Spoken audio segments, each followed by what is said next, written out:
Well, hello, and welcome to Stop, Let's Team Up, and its Origins of the Legion of Superhero. The many origins of Legion of Superheroes. And back with me is Jim Fetters. This is taking a little while to get you back, but I'm glad you're back. I was looking forward to talking Legion, and we've been talking for about 40 minutes before we even started. So maybe I'll have some extras at the end. So we're going to go through briefly 1, 2, 3, for like 6 versions of the origin. Well, this list we're looking at is incomplete because it doesn't have the last one, which is the Bendis one. We can still talk about that too. We will. We will talk about that. But we're going to start with Adventure 247, and I've covered it already on the show. I like it. But it is very much a comic of 1958. Well, absolutely. It's the story that really is there to introduce you to the Legion and how Superboy is taken into the team, right? Part of the group with all of their kind of initiation trials. Yeah. Right. And where we meet the first 3 Legionnaires, the founders. Yeah. And it's a throwaway story. It's not supposed to ever come back. But it keeps coming back. It kept coming back, and within a few years, it became the lead story in Adventure Comics, and was that way for 6, 7 years, 8 years. And it's interesting because we're mainly going to be talking about the origin stories of the actual Legion team, and that obviously, as you mentioned, happens at least 6 times. But the story of Adventure 247 happens a few times, right? It's retold a couple different times in different ways. But not quite with the same variation as their origin story. Yeah. And sometimes their origin story is just tweaked. Sometimes it's completely rebooted. Yep.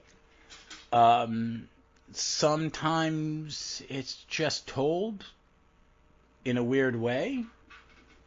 But they are all different. So but at 247 we meet them, but there's no real origin until Superboy 147, which was one of those 100-page spectaculars. The giants. And there's a lot of stuff in it because I went and read what was in it because I've got it in the archives and it's only got the origin story because it's the only new material in the book. But there was a ton. I thought like 5 or 6 Legion stories. But, I mean, the stories are always only like 17 and 18 pages because it's Silver Age. If that. Exactly. So, had you ever read this before? I read this originally. The Superboy 147 story, I originally read, actually, when I did my read-through, I guess it was last year at this point. I'm still losing track of time. But I went through and acquired the 3 Silver Age Omni books that were released recently, and that one I believe was in volume 3. That would be about it. That makes sense because it's volume 8 of the archives, and it's like 3 archives make an Omni, I think is what. Something like that, yeah. Because there's a lot in those Omnis, and there's this extra story in those was Omnis. in 1968. So yeah, this was 68. Yeah. Yep. Yeah, I was just double checking. It's E. Nelson Birdwell wrote it, which is a good thing. That's a good thing. Yeah, absolutely. He writes a good.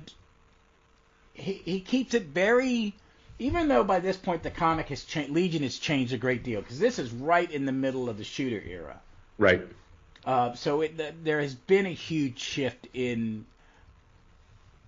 I'm in my Legion weekly Legion thing. I'm still early on. I'm only up to Adventure 316, and this is right after 368. So it's 6 or 7 years later, but this is very much told in that 1958 to to John Forte, like right. It was Hamilton and Forte had written it. Yeah. So, and the art's really good. Is it George Peplam? It's Pete Costanza. Pete Costanza, who I have no idea. Isn't he a letterer? I keep on thinking of George Costanza from Seinfeld. So I do too, but there is a famous Marvel letterer or a colorist.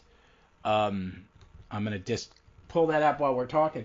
But I liked it. But this sets up all the stuff that will be retold or used as this is the rock on which it's all built on because it's the 3 kids on the rocket ship. Yep.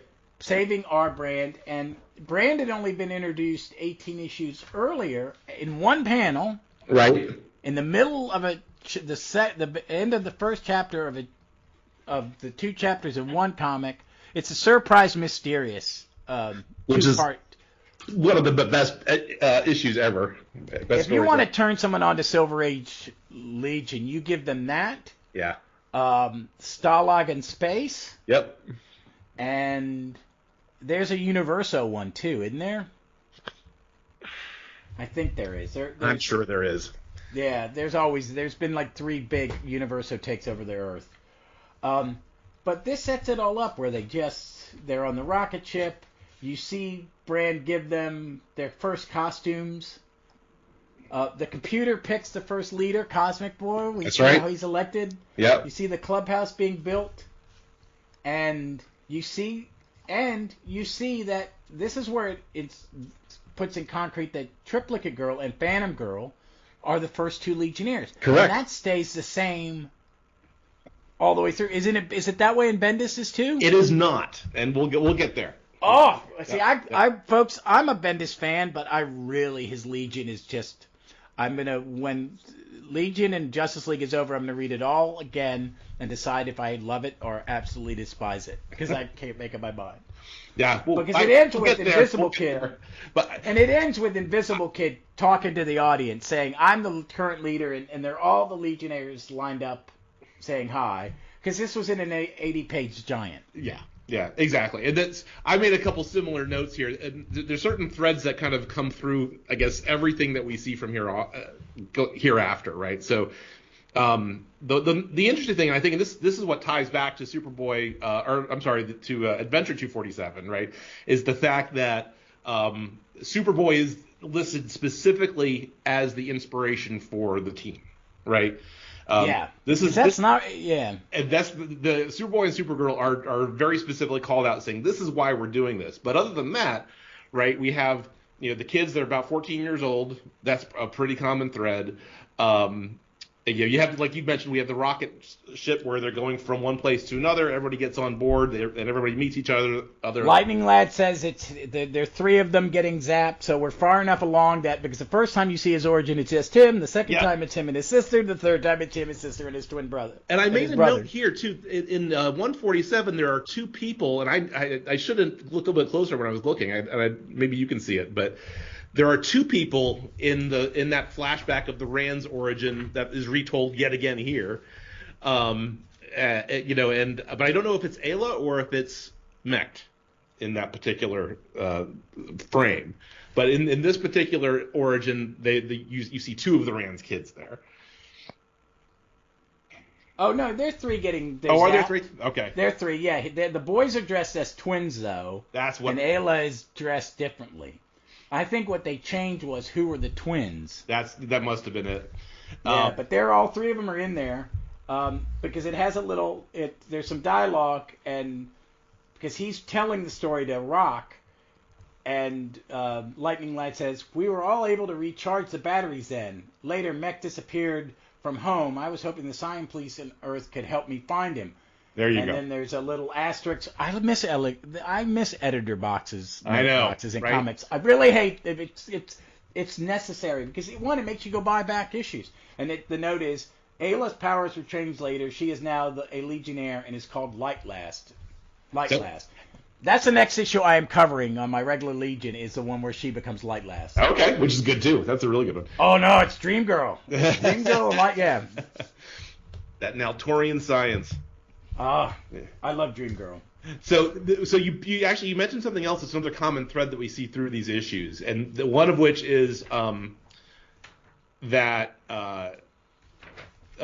Garth is on a quest to find his brother, right? Like you mentioned, Mech is on the run, and so Garth is out there looking for him. That's how he runs into Rock and Imra. Imra's a science police cadet. Right, that's kind of a common theme. And then Rock is interesting. So the initial pre-reboot version of him, he's just a guy going to work. He's just looking to make money for his family. But the other thing that's a common thread here that we start seeing is that in almost every instance, Garth is ogling Imra as soon as she boards the ship. So that It has some of that uncomfortable, oh, it's all right to ogle. Yeah. What his thought balloon is this. Wow, get a load of the blonde. What a dish. Don't do that to us. If you were to do that in a modern comic and the character was a telepath, she would punch him in the throat. Oh, yeah. Okay. She almost does later on, too. Oh, yeah. And R.J. Brand, he has a name. This is the first time he's named. Fully. He's just the guy that gives us money in 350. And it's his brother. And I read this after I had read the Secrets of the Legion of Superhero miniseries from the 80s. Right. With Doyle. Which retells this almost exactly. Yeah. But it's very a cut and dry. Because it's telling the entire history. So they're also going to tell you what order that they were.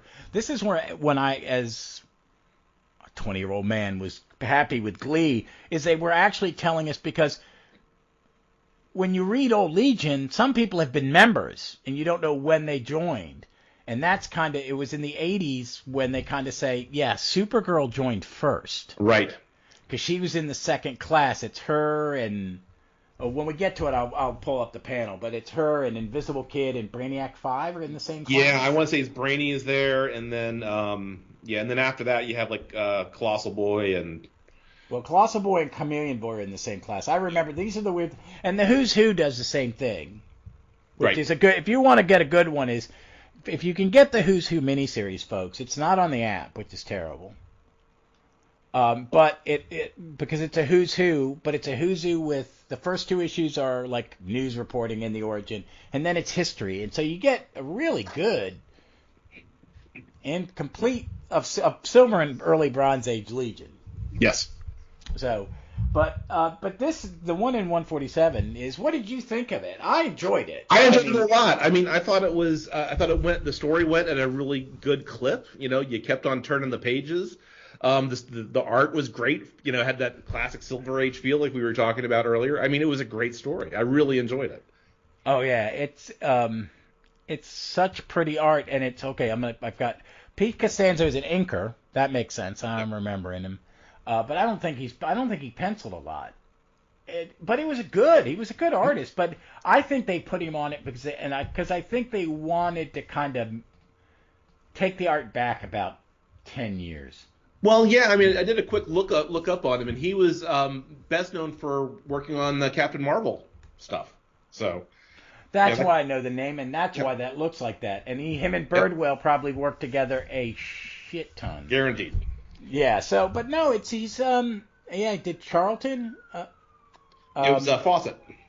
Fawcett? No, but yeah, I'm looking here. He also did some of the other places he did. I probably read. My brother was a big Charlton fan, so there were probably Charlton comics in the house that I thumbed through. But I liked it. It's because I'm not to say Legion has advanced in its storytelling. It's changed. I don't want to say advanced. It's just changed. Because this is in the middle. This came out in the middle of the Jim Shooter, Kurt Swan era, which is kind of the peak pre-70 in the Silver Age, of the 50, the 60s, because you have different eras. I really consider the Forte as one era. The Otto Binder and Edmund Hamilton. I think it's better when Edmund Hamilton's writing it. Agree. Yeah. It's repetitive, as I'm reading them only one a week, and I'm not reading them in a binge. Like, I read those before. I think the first time I read them is when they were collected in digests. And I think it was DC Special, and they had like 5 of them, and it did like the first 20 stories or 30 stories or something like that. And I think that's the first time I ever read them straight through. But when you read them one at a time, they're very repetitive. Okay, it's a little mystery. One of the Legions in the know, and we don't find out until like the last 2 pages. Oh, this is why I did this. It's because of this. We didn't show you this. There's no clue. You couldn't have figured it out until I tell you. Like this, I did the one where Ultra Boy fakes that he's a villain. Right. He's undercover. He's undercover. But it's the first time you see his origin, and we were talking about that. It's normally a Legionnaire's origin is 2 panels. You can do any Legionnaire's origin in 2 panels. Some in one if you're on a planet and you have the ability to save time. Right. So, but I liked it. I thought it was neat, and I mean, I don't think I think I've read it in other. It's had to have been reprinted somewhere. I have a handful of the 100-page giants from the 70s. Yeah, I'm sure it's in one of those. I was looking to see, and I was thinking that's where I might have gotten confused about other versions of the story, because I'm sure I've read Me too. one of those, and I can't remember which one it was though. Those are great, folks. If you can find them, they're worth, because you always get you get a new Legion story, you get an old Legion story, and then you get an old Superboy story. Yeah, I bought some of those and some of the Justice League ones. So then, so the database we used says the next time the origin is officially told is Secrets of the Legion of Superheroes. And hold on, Yep, let me pull that 1981. up. In 1981, I was a junior in high school. I was in junior high. Good God. I read Crisis. I see. We've been talking about Crisis 2 and how everything changes in Crisis, and that's going to cause some really bad decisions to be made on how they fix it. I don't think Crisis ruined it. I think them trying to fix it messed it up. As far as the universe, yeah, I mean, that's a whole other thing. We could probably go down a whole rabbit hole on there. Oh, yeah. There's nothing. That's a whole nother discussion. I will probably do a Crisis and how it and what people think. Grab more than you, Jim. Get a couple people on and goes, what was good and what was bad? Because I like a lot of post-Crisis. That'd be fun, actually. There's a lot of really good post-Crisis DC totally. comics. Absolutely. Yeah. Wally Flash. I got Wally Flash because Barry was I didn't like. Wally was my Flash when I was collecting, so yeah. Yeah, so he's mine, and I like Kyle. For Green Lanterns. Yeah. Kyle, Hal is a bit. Well, he's very Silver Age, right? So anyway, yeah, both. So I did want to mention. So we go to the Secrets of the Legion in '81. So there's two things, and you're gonna probably comment on this. So it's written. The credit is E. Nelson Bridwell because it's basically a Xerox copy of the story we were just talking about. But also it's Paul Kupperberg, who you had on a little while ago.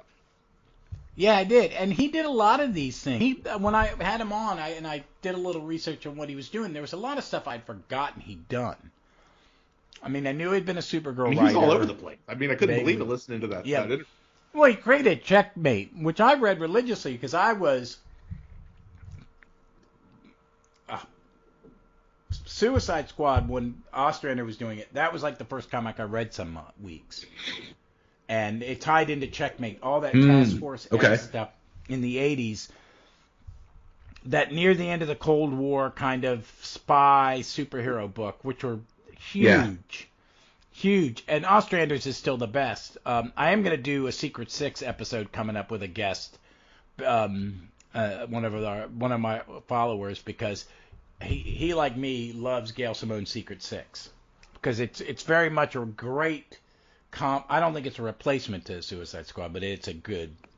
It's in the same vein in that one. But I like Secrets of Legion of Superheroes. I got this when it came out. I'm like a history nerd of real history, so I'm kind of a history nerd about comic history, the character history, and not less the creator history. That's something I got into much later in life. Right. But I like this. One, I like Jim Jans. He had been a regular artist on Legion, and he was good. He was always let down by was Conway writing it when he drew it? I'm trying to remember. I can't tell you off the top of my head, but I think it was, and sure. He might have done some of the Roy stuff too, which is I'm a worship Roy Thomas, but his Legion is terrible. It is so he was trying to retro it, and he went way too back. He went too far back. It was like, no, dude, that's just too kitschy. But it's a good origin, but it is almost verbatim this origin. And what they do here, they take it's like a plus story, right? So you get the basic origin, but then they add the other stuff that has been added mainly in the 70s, right? So you still get the whole thing where we get Triplicate Girl and Phantom Girl, but they add the Quintile Crystal case, right, which was from the 70s, right? Was that one of those 70s flashback stories? This happened in the... Okay. Yeah, it was one of those ones. Here's one of the first cases of the Legion, and I think it was... I want to say it was in the same issue as or that same time frame as the wedding of wedding? Saturn Girl and Lightning Lad. Okay. Now I think I know when it is. So, and this goes on and tells the history of the Legion from the founding to wherever the present day was. So I only read the first issue of it. I mean, I read the whole thing last year when I did my whole read through. So is this where we see? Is this post we know that R.J. Brand? This is where that comes out exactly, because the whole is this where it's introduced, or is this where it's just cemented in? Well, it's I think it's both, because it's I think they may have teased it. Levitz may have been teasing it prior, but this is where, because the whole setup of the story is RJ's dying and he has some mysterious illness, and and we're trying to find the you have to find a relative, right? And Doyle's you have Marla going in with his little girl sidekick, and they're trying to. That's how they look at the origin of the Legion.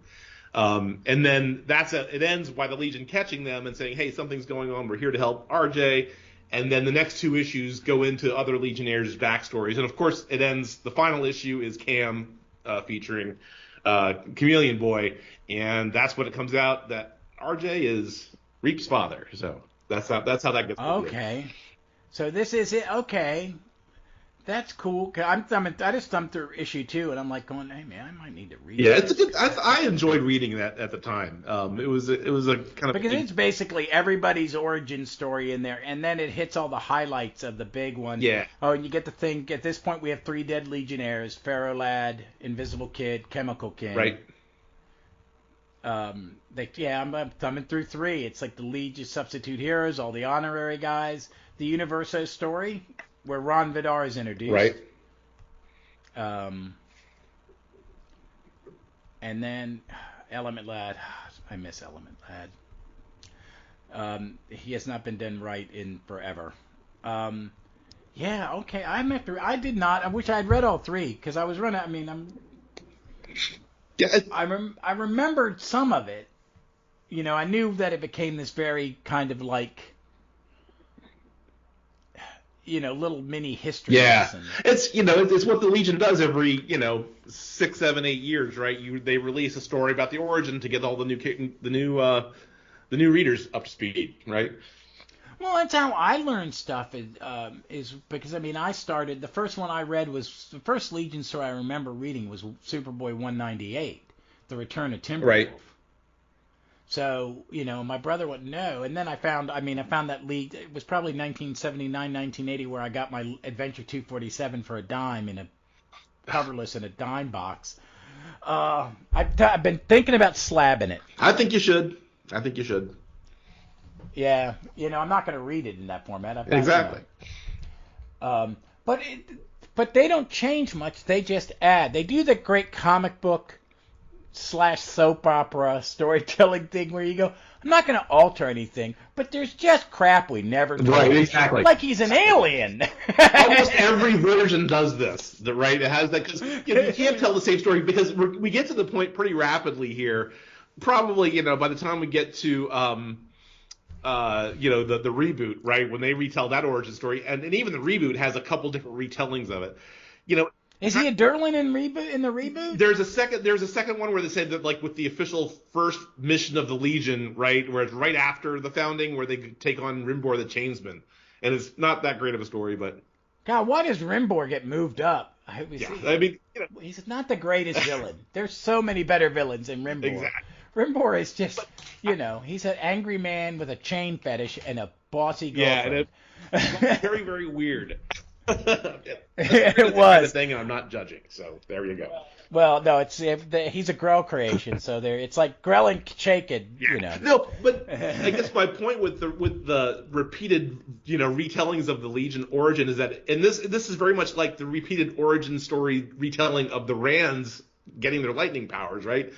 It gets to be a trope, almost like, Batman's parents getting shot in the alley, where you're like, okay, do we have to play it even more slow-mo to get more drama out of it this time? So they have to add more details to it to make it more interesting, because otherwise it's old hat to everybody who's been reading this forever and ever. Oh, yeah. Awesome. So when's the next one? The next one is actually Secret Origins. Yep. number 25, and what year is it? 1988. 88. Okay. Folks, if you ever want, the good reason to get the app is to read all of the Secret Origin issues in the late 80s. Roy was the editor, and he does a really good job putting the right people on the right books. Because this Paul Levitz, Rick Stassi, Dick Giordano, and it's based on characters created by Otto Binder and Al Plastino, and a story by E. Nelson Hurd. And meaning that edited for this story, this particular. Oh, it is Mark Wade. Yep, absolutely. Yeah, I will do the next 12 issues of the reboot, and we'll be back on. I got the last 2 volumes in hardcover because they were really cheap, and then I flipped through it and went, oh, that's why they're really cheap. Yeah. I'm in the last stretch, the last 10 issues there, so soon. Is it hard? So far, no. I've just been sick with COVID, so. Oh, okay. Yeah. Oh, yeah. I did read when I had COVID. I just watched animated Doctor Who, and my wife is out of the house for most of the weekend, and I've got a new Doctor Who animated 3-disc box set, and I'm going to sit and watch it in 3 different versions. There you go. She's like, good. I don't have to watch it. Mm-hmm. But she's a good sport. She watches a lot of comic stuff. We watch Sandman together. Good call. Great show. Oh, my God. Folks, here's my shout-out. Watch it. I've never read Sandman. I'm now reading 1 issue of Sandman a day and tweeting about it because I'm an idiot. I just didn't think – I always have respected Neil Gaiman, but I went, it's not my thing. I said the same thing. Same thing. And I apologize because Golden Age Sandman's appeared. Demons appeared. It's great. Cain and Abel have appeared. It's genius. Great. And so genius. Also, and it's a great adaptation. A side note regarding Neil Gaiman. So anybody who's interested in writing and learning writing techniques and stuff like that, he has an incredible masterclass course on the Masterclass app with homework and all kinds of downloads and things, exercises to do and everything like that. Fantastic. He even has 1 issue or 1 episode dedicated to writing comic books and doing framing and stuff like that. So if anybody who's listening is interested in that kind of stuff, I highly recommend. I might want to watch it just to understand how he does it. Amazing. Because I've read how people have done it, and it doesn't. And I've read people's scripts. Yeah. Some writers. Alan Moore. Have you ever read Alan Moore's Watchmen? Seen one of his Watchmen scripts? Yeah. The graffiti. Yeah. It's crazy. I mean, so, and every artist is different. Every writer's gonna be different about that. But it's like attending one of his college lectures. It's highly recommended. I can't recommend. I think he's an amazing guy, and he's the king of Twitter. Because when people started complaining about Black Death, and he went, "Yes, I did it just to annoy you." Yeah, I understand that he's responsible for the new Lord of the Rings series. No, not really. Me and my wife are going to watch that, but I have a buddy at work. He's watching. He goes, he goes on episode 5, and I went, Lord of the Rings is your jam, man. Do you hate it? Like it? He goes, I still don't know. Just for me, and we're going totally off topic here, but for me, I am a huge Tolkien fan since I was like 5, and I love the show. I think it's amazing, but that's just. See, I get that Council of Elrod. That in the first Fellowship book, and I'm like going, I'd rather paint a wall white and watch it fucking dry. You know what? It's not for everybody, but if no, you should love the show. So. I have 2 good friends who have all said you should read Dune because you like history and you understand Middle Eastern history. And Dune's another one. I love it. My family is getting pissed off at me because I always watch the movie when there's nothing else on. So. Well, that's fine. But I've done the books on tape for that. And it's the guys that do – it's multiple people. So sometimes a woman's reading a chapter when it's about the female characters. And it's really good. And I'm up through the 3rd book. Excellent. Excellent.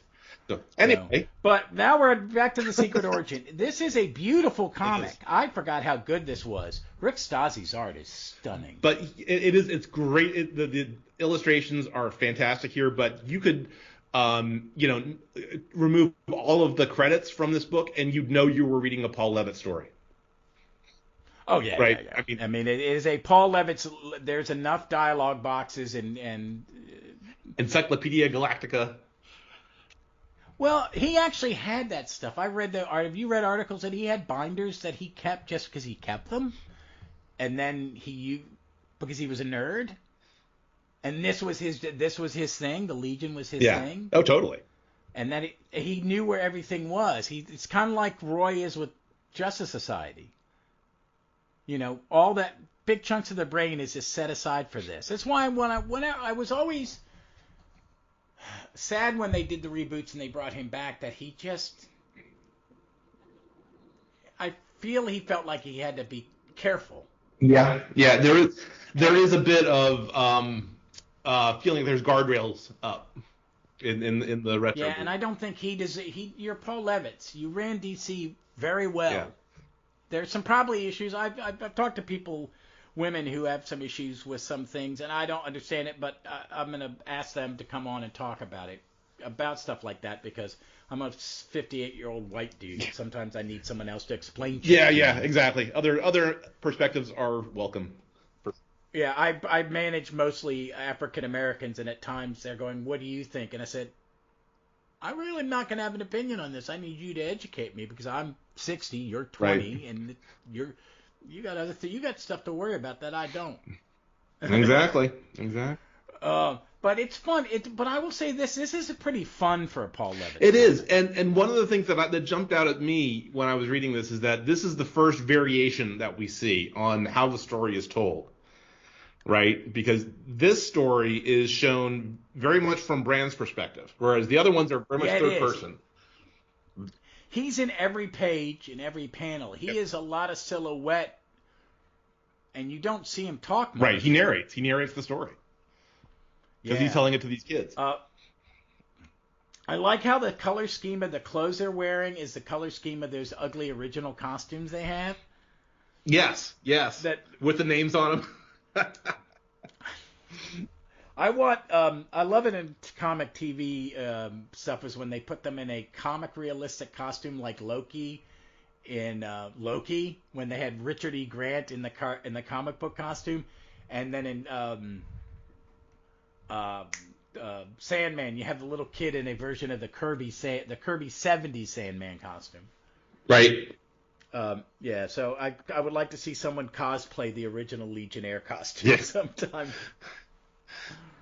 But this is all from his point of view, and it's very cool. Yeah, there's a couple of things that I noticed here that were kind of, one was kind of funny, right? So what there is, of course, the moment where they're on the ship and Garth is ogling at Imra, and the narration says something about people being young and lusty, which I thought I got a chuckle out of that.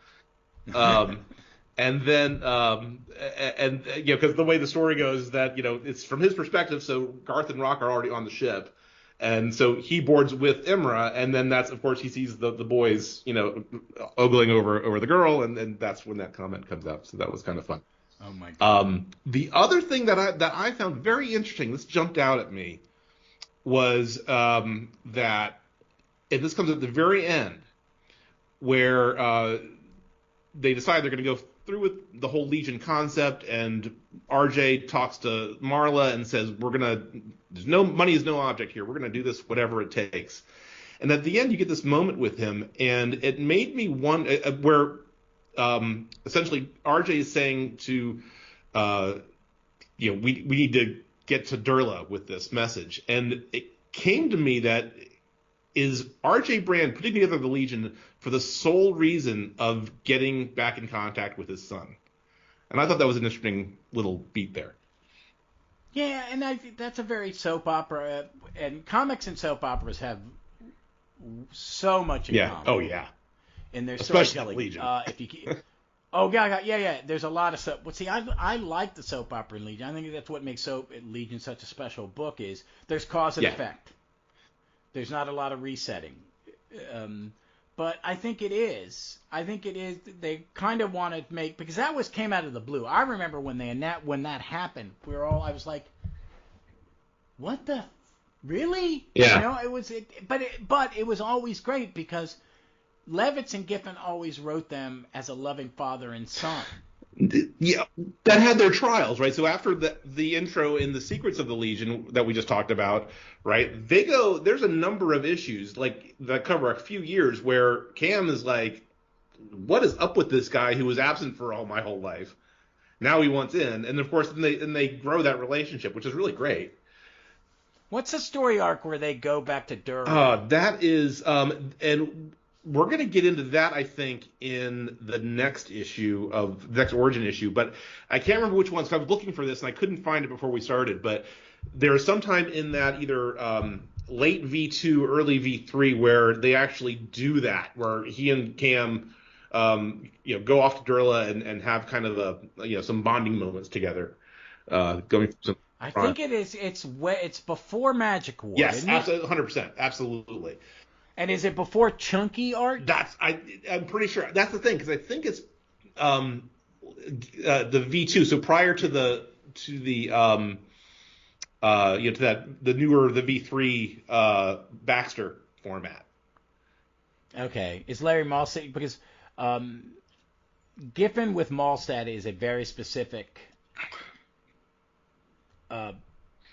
When he gets uber chunky, Malstadt's gone. Yeah, and that's late V3. So yeah. Yeah, that's true. Because I was reading New Warriors, and when I saw that Bagley being inked by Malstadt, and I saw the increase, I went, "Oh, you make everybody look better." Yeah, because someone who's the guy that posts all the page of the Legion? What's his Matthew? name?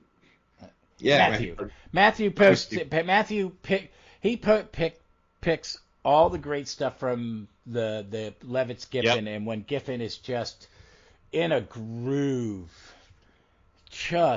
whenever I go back and look, and I would always do a kind of mini read, which would start with Levitz Broderick with the marooned on the asteroid. And then it swapped, and Giffen became the lead artist, and Giffen was the backup. That was my if I wanted to do a soft reread. Right. I would start. That's there. a good spot to start, or from the annual. That's the other part that I like to start from as well. Well, I don't own many comics, but I bought myself a copy of the annual during the pandemic because it is probably the best single issue. Yeah, I think to me that's like the turning point issue of where it really started to make its mark. Yeah, and I think it's when Levitz found someone who took the guardrails off. I think Giffen as his collaborator said, "Paul, let's go beyond something." And because that's where we get stuff like this that ran to Durlin, and there's more complexity to him. Well. And he plays a bigger part in the history. Yeah, absolutely. Well, speaking of Giffen, do we want to switch over, go to the next one, the V4 number 8? Yeah, V4 number. Hold on a second. I don't know. The split panel, cover page. Hold on a second. I'll be editing this one. This may go up next week because I'm not in an editing. I got to edit a Doctor Who when I'm in an editing mood. Oh shit! I didn't reach out to somebody. Is it in the app? Yes. All right. Okay, send you the link. Yeah, send me. Because I read it on my phone. I'm terrible. Because I'll do the panel-to-panel crap. So is that the 89 to 2000? Yep. And it's what? Number 8. What? Oh, duh. Yeah, did you get it? Just got the link. Yeah, okay. All right, cool. I know this one, but I love this version of it. Well, this is fun because you have Keith Giffen doing the bumpers of the story right at the beginning and the end. And it is very hardcore, chunky, monkey right. Keith and Giffen. then it transitions over to the Chris Sprouse. Yeah, exactly, doing the actual origin story, which is fantastic. I love Chris Sprouse. I do too. He can do no wrong. And this is very different, Chris Sprouse. This is very early from a Legion perspective. Yeah. And Marla and Oh wow, Yeah. I forgot he's already. This is really Brand's origin. Yeah, exactly. So it's not only the origin of the Legion, but where Brand comes from, because the whole story takes place from Marla's perspective. Thinking back, because that's the bumper, right? The bumper is Marla listening to stories from Reap about the status of what's going on in the rest of the Legion, as of issue 8 in the 5 years later era. And then Marla has a flashback back to when he was young, and he meets this Durlin who was getting mugged in the starport that he was working in. Yeah, this is. I've got the 5 years later at Omnis, but I've been really good about not jumping ahead because I'm reading from the beginning. Right. I might need to jump ahead, but this is a good version of it, and I really liked. And I want to know this, if with the Durlin stuff, are they looking at? It's 80s, so there's a lot of post-apocalyptic storytelling going on all over the place. Day After, War Games, Mad Max. You know what I mean? All these things, and that the Durlins are the result of a nuclear war. What is it? The 6-second war? Something like that. I don't remember the Durlin history, but I know that they kind of adapted because their world was such the 6-minute war. Because their world was such a hellhole. Yeah, but this is a good. I mean, I like that. But this is where they shoehorn Valor in. Yeah, but only kind of on the slide, because they'd already done that whole retcon a few issues prior, right?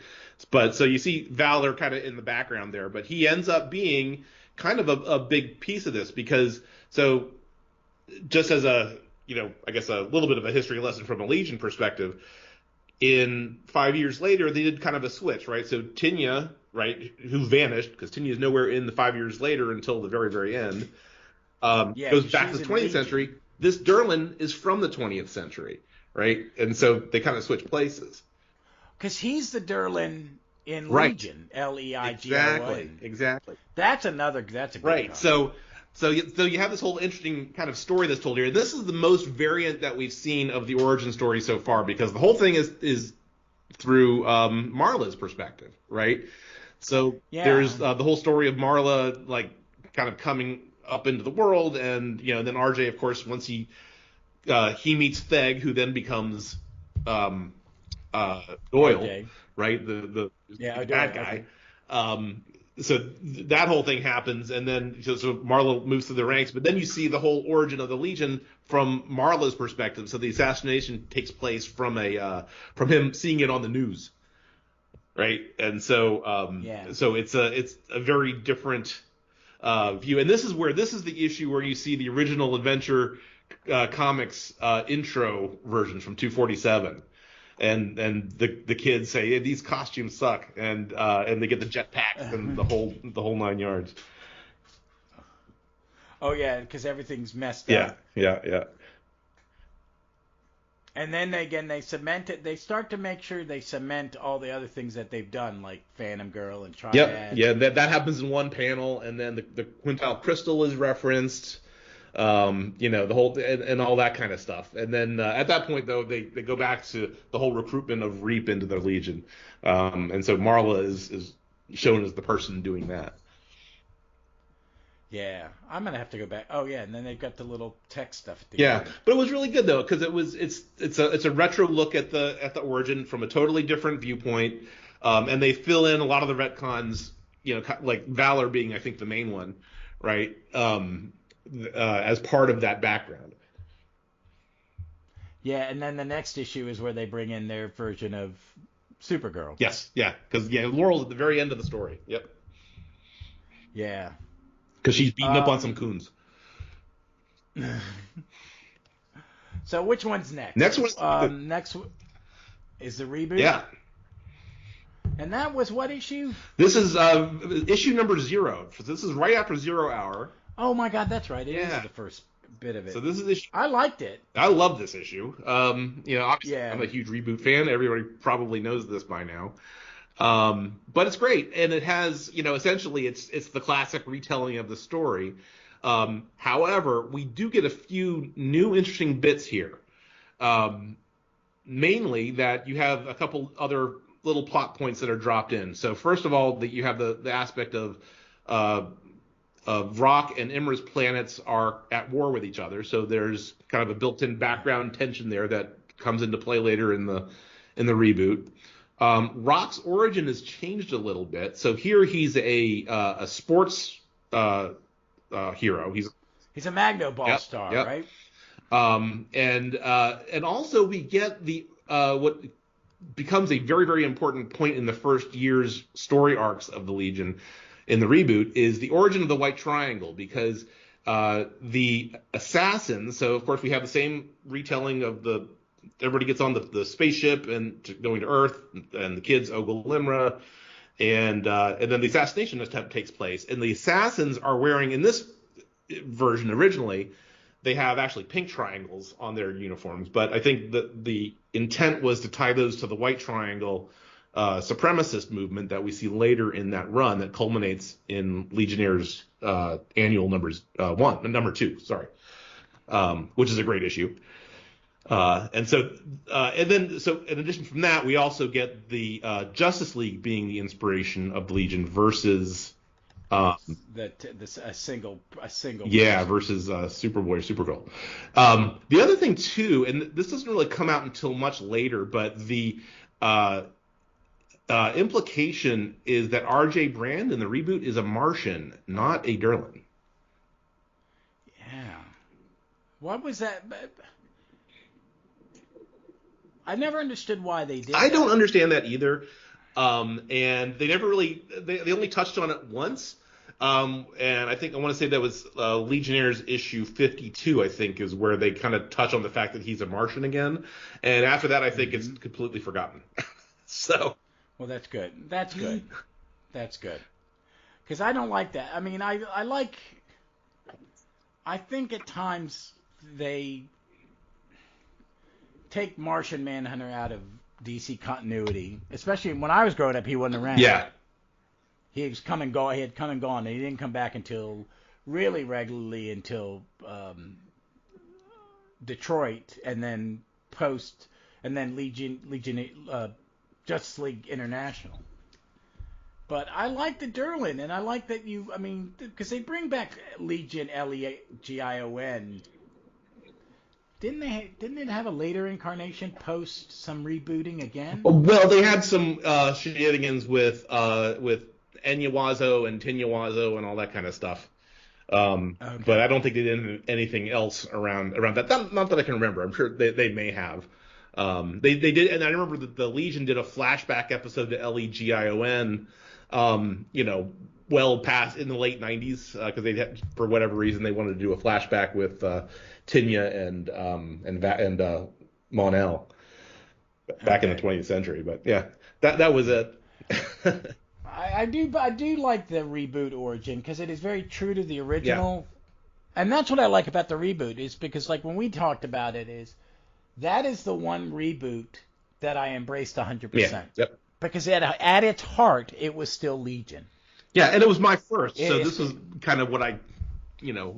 But when you go back and you went back, you saw the elements that you liked in the reboot in the Silver Age stuff. It's there. It is the reboot is a love letter to the Silver Age.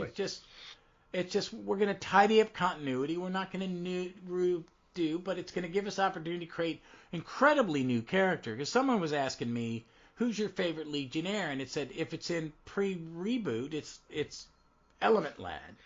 He's not my favorite Legionnaire in the reboot. I would think Danielle or the second kid. Yeah, Jasmine Cullen.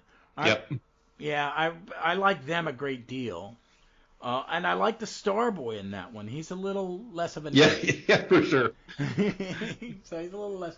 So what? So now what is next? And so after this, it's funny. So the complete Legion origin in the reboot, right? There's two stories, right? There's the Legion of Superheroes issue 0 that covers the main story, and then Legionnaires 0 continues off of that, and that's where we introduce Triplicate Girl or Triad and Apparition, or which is the reboot Phantom Girl, but that's a separate issue. So they split the origin there over two. But that's also to cement that how the team started to grow. Exactly. One's the origin of the team, and one is the growth in membership and the bond. Because I was explaining to a buddy, it's like why I don't really like some of the reboots is that like even the 3-boot is everybody's already a member. Yeah, and in fact, and I think it hampers the writing. It does, and here's a good point, right? Well, since we're kind of done with the reboot origin, the 3-boot never has an origin story. That's ridiculous. You never see the founding of the Legion. We see kind of hints and glimpses of what they might have done, but there is never a story published in the 3-boot out of 50 issues that explains how the Legion actually came together and why. I think, and I'm a big Mark Waid fan. Me too. I think he's a huge Waid, but that's the one book I have a problem with the storytelling is some of this. And when we did the episode about the first 12 issues, I really enjoyed it. Oh yeah. And I enjoyed it more than I really enjoyed it more than I thought I would. But it was one of those things I had to get through like issue something or other and get over the hump as you do. Agree. And when I was doing, just as a little bit of a preview, whenever we get to revisit the 3-boot again, when I was reading it through Wade's final arc, that last 10 issues or so in the from like 20 to 30 were fantastic. It's a fantastic arc, but it's all good despite the lack of origin, and it's mainly because Wade's storytelling capabilities and writing abilities are so good, it keeps you invested in the story.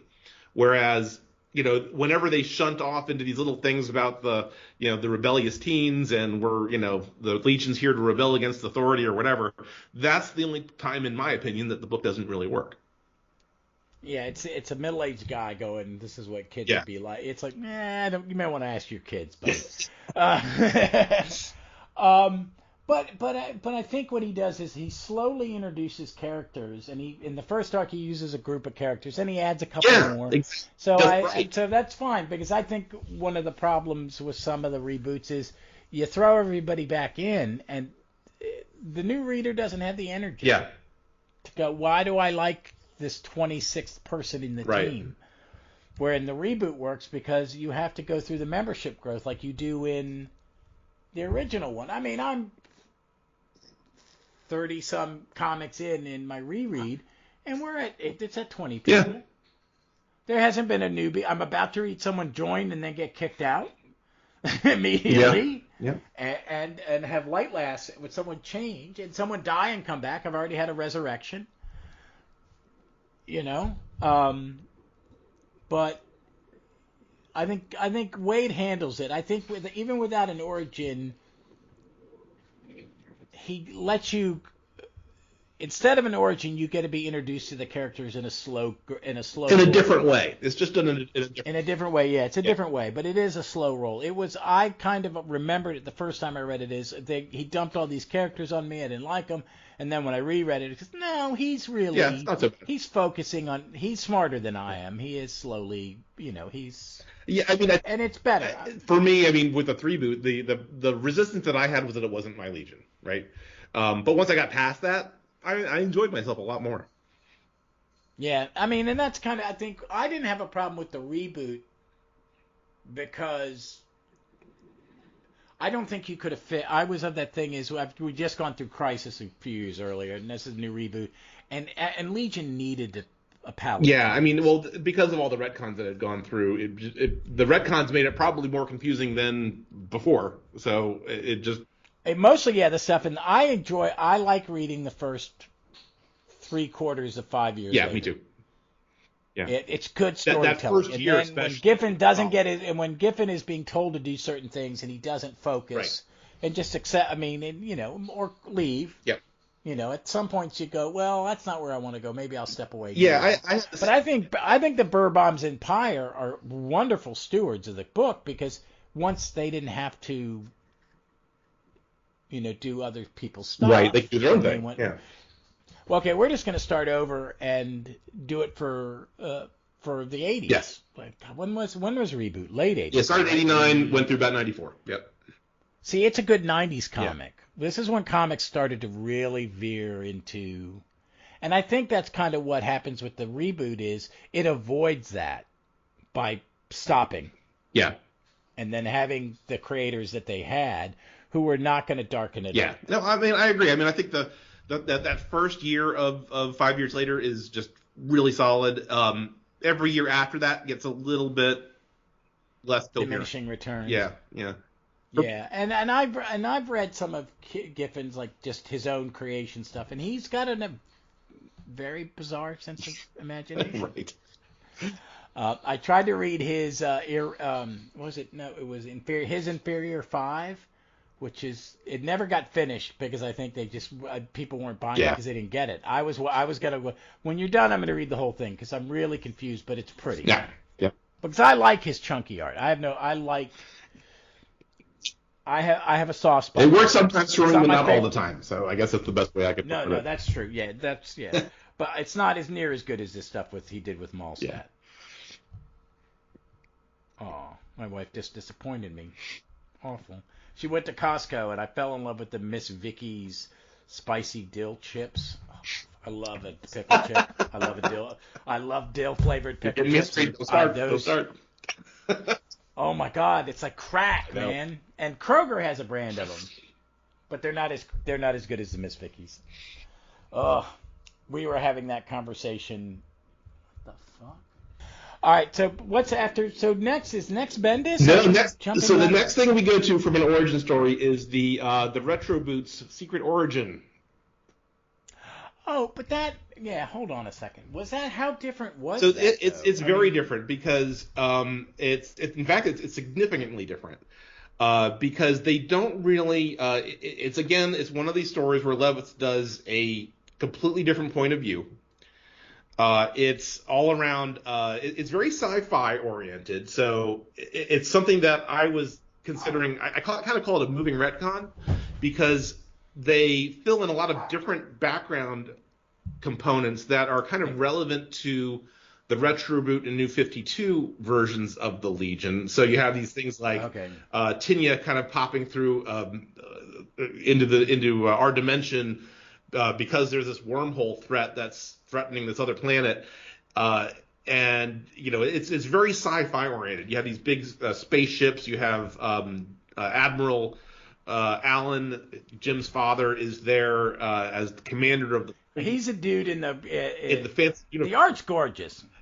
I mean, I always thought that he was kind of overdressed in this particular comic book because all the rest of the crew members on the ship are pretty standard dressed here, and he was all fancy. But it's very different, and it's taken from the perspective of this kind of ruling council in the United Planets, that you have this guy from Kalu, a woman from Naltor, and this human who are there kind of looking at what's happening, and they see that the RJ brand and the Legion has something very important that's going to be required for them to form the Legion, basically. And so there's this.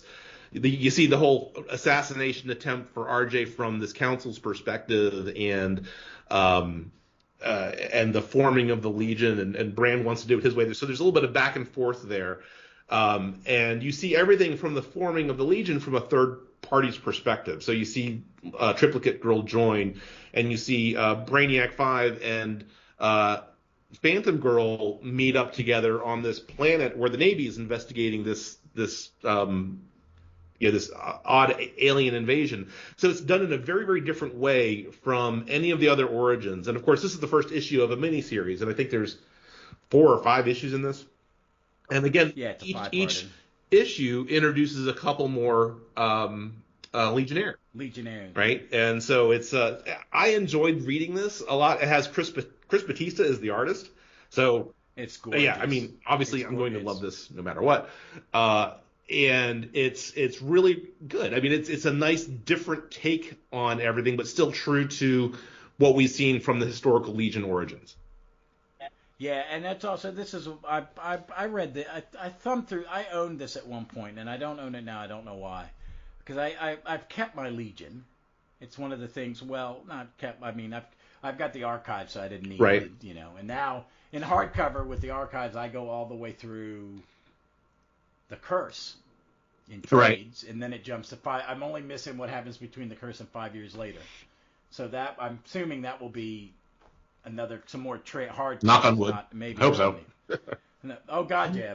Or so they got to do. I had to buy the 12 issues of Tales of the Legion of Superhero, the ones that came out in sync with the Baxter, because I've got the 2 Baxter trades. But the stuff, which has got some nice stuff in it.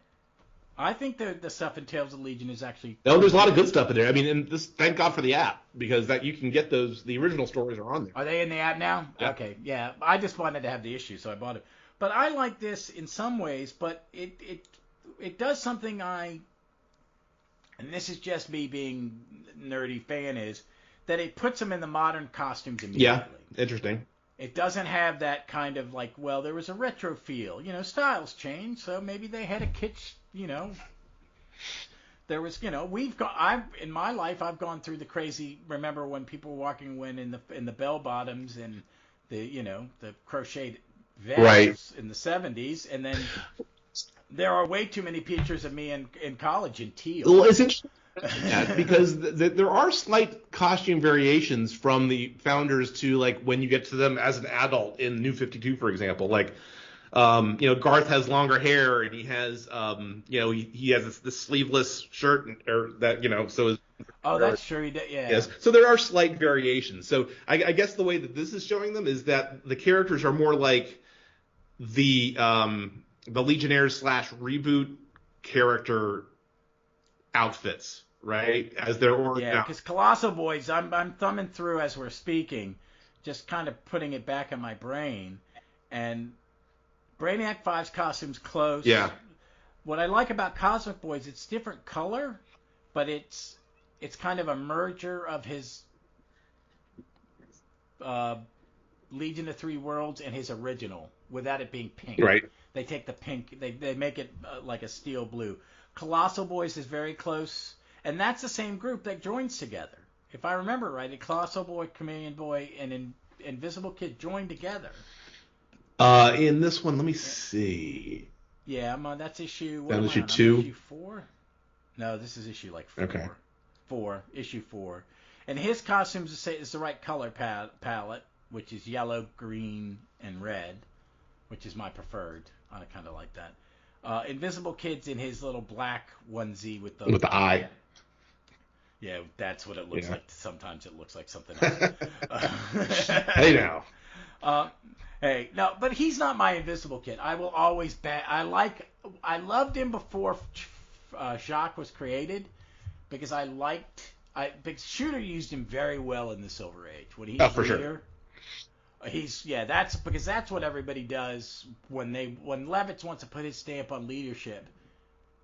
I think he kind of put Dream Girl out front to get fans to go, oh wow, you know how to use her, let's vote her in. Because that's during that run where Element Lad's always second. Yeah. Yeah. But I do.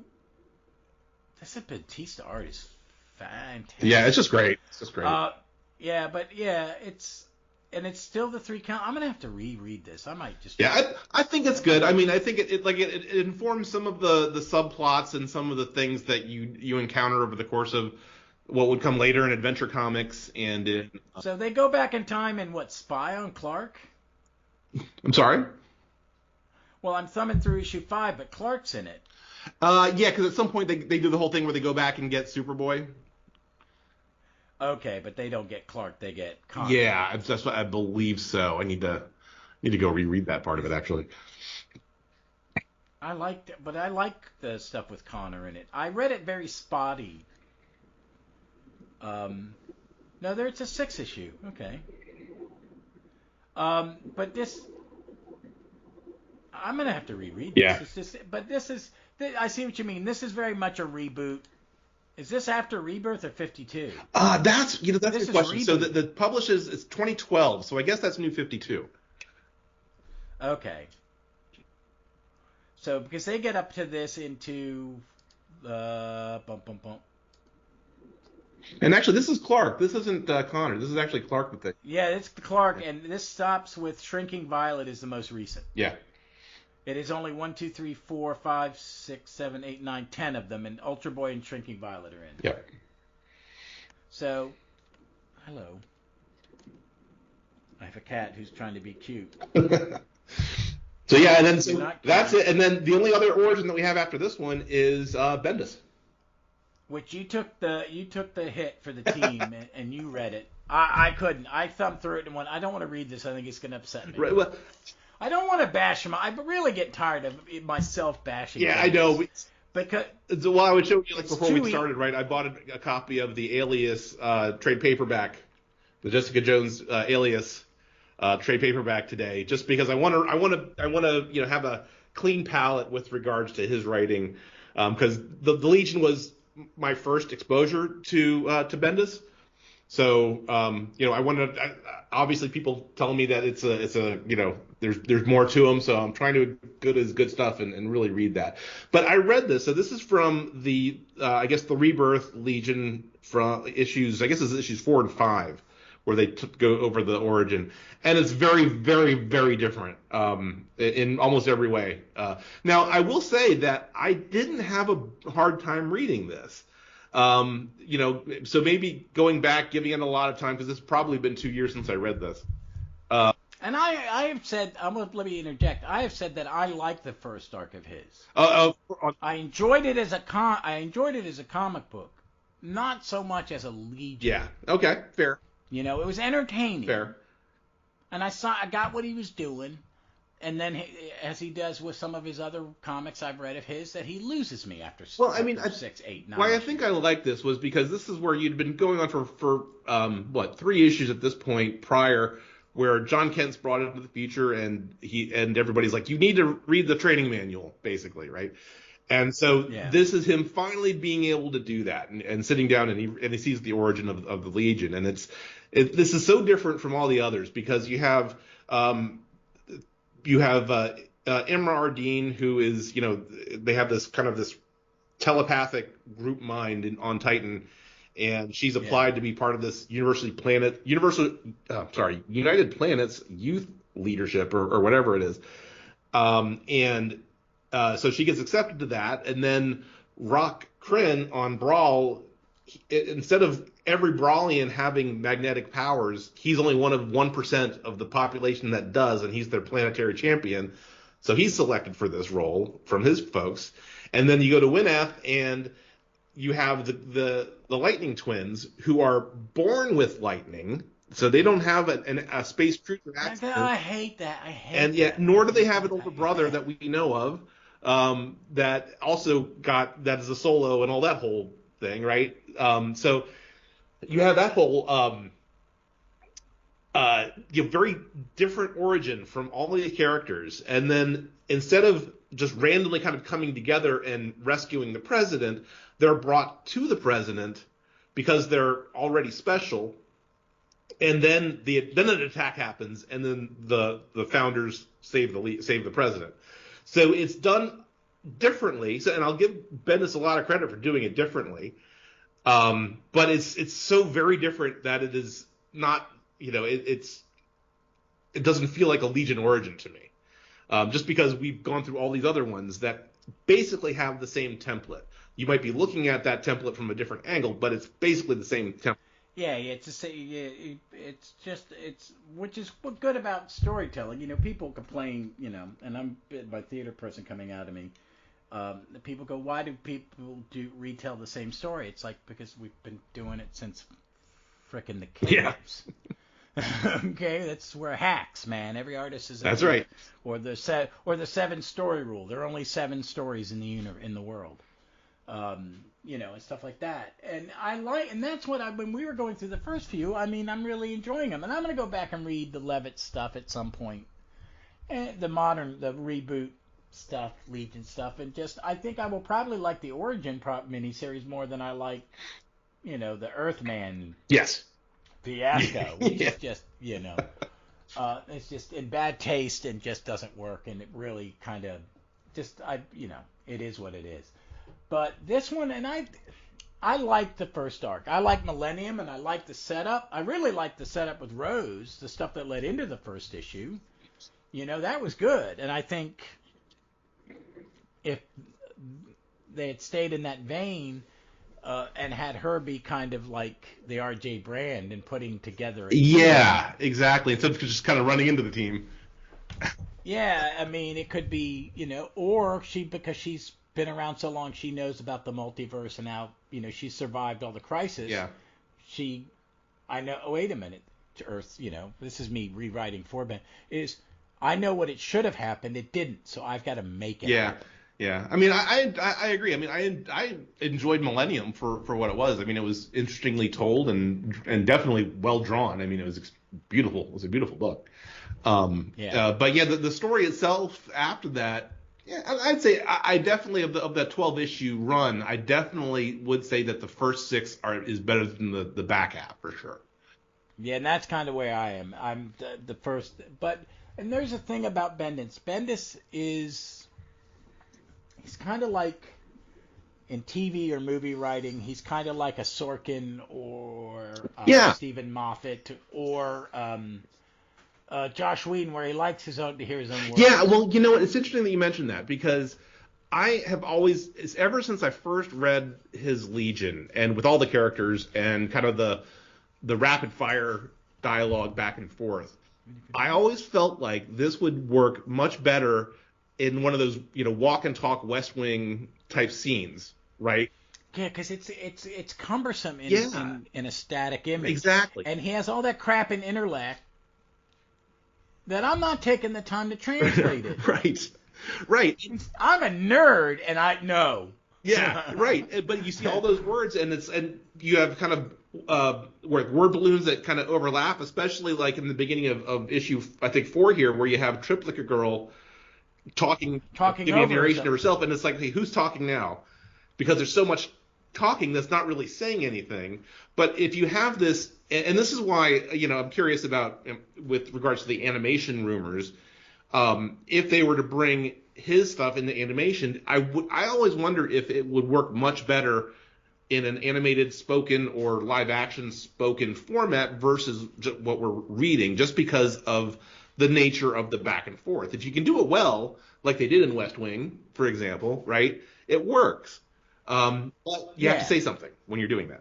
Yeah, I want to see what he does. I think he probably would. I think I would like his stuff spoken aloud. Yeah. I think it would work better. I'm just leery of what they're going to do. And we'll have a little side before then. Hold on one second. But I think Bendis would probably... I'm going to give it a chance. I do want to ask you this. I finally got through Young Justice Season 4. What did you think of the Legion in it? I loved what little Legion was in there. I loved. I thought they were very... I think they were very true to it. Yeah. I like that they used the Bendis version of them. Of the 3 of them, pretty much. The Chameleon Boy is very suck. Yeah, I guess he can be that, but Imra was a little bit more Perez or yeah, it's hard to say actually. I mean, honestly, she's probably a little bit closer to reboot Imra, and then Tinya was kind of a mix, right? She was a mix between Bendis and voice, Plastic. but yeah, it was, and I really did not like the voice choice. Yeah. Oh, so funnily enough, so Carrie Walgren was the person who did the voice for Imra and Tinya in the show, who was also the voice of Tinya Imra from the original animated series in 06. I like the original. I'm a fan of the original. Yeah, it's entertaining. It's true to the story, and it's a kid's cartoon, man. So I enjoyed it. I bought it on Blu-ray. My wife was like, "You gonna watch that?" I have it as well. Proud owner. When Stargirl is finally canceled, I'm just gonna get a complete box set for that because my Stargirl fixation. I've been watching that, and I've got through season 1. But I had to get over a hump. Yeah, I haven't seen any. I've seen maybe one episode. So I'm getting to the age. It's like I can't watch a Buffy modeled show anymore. I feel a little weird. It's like I'm not a kid. But it's it's the Whedon formula. What, are you gonna get up there and eat the cat? Yeah, I've been mainly focusing on Harley Quinn lately. How is the Harley Quinn? I love it. It's extremely foul, but it's If you Oh, I don't mind that. yeah, I don't if, mind if that. you're good with that, then you're gonna love the show. It's very irreverent. I'm a huge fan of the Venture Brothers. I really like it because it stays kind of true to a lot of Batman mythos, but it makes fun of it at the same time. Oh, So that's yeah, good. Because like there's a lot of Batman out nowadays, and I'm gonna read the Zdarsky stuff because someone recommended. I'm a big Zdarsky fan though. I'll get to that one of these So days. I'm just gonna wait till I'm gonna read it in a trade. When it's on sale. Like New Comic Day, my comic shop has big sales. I'll go and pick up a couple trades and wait. But those are all the origins. I would say let me ask you, what's your favorite? I gotta go with the reboot, just because it's my Legion. I got you. And what I like about it specifically is the fact that it tells the origin story, but then it throws a ton of plot seeds for later in the run. Yeah, and that's one thing that makes the reboot good is that it's really well put together and structured, and they give you new characters along the way. They kill one pretty quick, and they get that there's that this is a Legion book. People will die. Yeah, and in fact, I think that happens in the 4th reboot issue. Yeah, it's like we're gonna pull that Band-Aid off. Yeah. We will whack people. I will say that I'm a big fan of. I really like when they make Brand a Durlin, and I like RJ, and I miss him in some ways in some of the more recent ones. I like that they had a paternal, and Marla came in and out, Yep. but I kind of like Marla and his wrench and skirt. yeah, and I really because I love the Levitz Giffen so much that they really fleshed out R.J. Brand and why he did it, and that how he loves the kids. Yeah. It's like I didn't do this to put you in danger. That's maybe what I originally did. It was like I wanted to do it for my ego, but Yeah, and then kind of his I guess way of getting rich, right? I mean, his he I guess classically, right? He built stars, right? Oh, yeah, that's right. He was a star builder. Yeah, and then in the reboot, he's actually the founder of the Stargate, which is how they transport between, they do interstellar travel and stuff. I guess, yeah, because they finally had to give rules because they were like going, because I mean they just riffed on Star Trek for years, and the spaceships all look like Enterprises and stuff like that. Matthew, when he posted the Keith Giffen when he redesigned the Legion cruiser and came up with the perfect one, I do love the one that looks kind of like a horse head. I think it looks like you're talking about the classic Levitz one. Yeah, that I always think it looks like a screwdriver. It looks like a standard, like a regular screwdriver. Yeah, it does. Yeah, it does. But, well, hey Jim, thanks for coming on and absolutely. talking Legion with me. It was a blast. I'm gonna have to have you back on soon. I really do want to do a second reboot coverage. Absolutely. And maybe once Bendis is finished his Legion and Justice League, maybe we get a couple people on to pound on him with rocks. I don't want to be that kind of podcast, but I mean, I just do want to talk about it because I said I wasn't going to buy the issues, and I ended up. Yeah. Well, hey, and the latest one is still sitting in my pile. Yeah. Well, the art is fantastic in the books. I will say that. Yeah. So, well, is there anything you got to recommend that you're reading that you think other people should read? Well, you know what? I've been, and I didn't mention this last time, but I am big on, I'm a Patreon supporter, actually, of Ron Randall's Trekker. And I think it's a great book if you love sci-fi and you love action. It's the story of Mercy St. Clair and her adventures throughout space. And I think it's a fantastic comic book. And it's Patreon only, or not Patreon, but it's Kickstarter. You have to join the Kickstarter to get the newer versions. Well, do me a favor, send me the links, and I will post it with this episode. I will. This episode will probably go up a week from tomorrow. But yeah, send me the link, and I will promote it. I'm good for any of that. Some shows I post a lot of stuff. I've been doing books on tape and audios. I get a free Audible thing every 2 months, and I got the complete Hercule Poirot short stories read by David Suchet. Oh, neat. Yeah, it's nice. And they're 25. Each one's about 25 minutes long. It's him and the guy who played Captain, his sidekick, do most of the voices, do most of the stories, and it's good 25-minute. I walk to the comic shop most Saturdays to pick up my books. Knock out a chapter. This is about a 30-minute. Yeah, I get it one on the way up and one on the way back. Nice. So, all right, folks. Well, that's it. This will go up. What is today's date? 16, 17. On the 24th, you'll be is when this will drop. So join me on Tuesday for Legion. It will be 318, Adventure 318. I don't know which one that is because it is in Archive 4. I will move from Archive 2 to Archive 3. And I will still be in the midst of the Avengers Defenders War in my Defenders thing, which is fine because I'm in Steve Englehart land, and that makes me happy. He's one of my faves. But until then, folks, do me a favor. Stay safe, be smart, be kind, and read some comics. I know.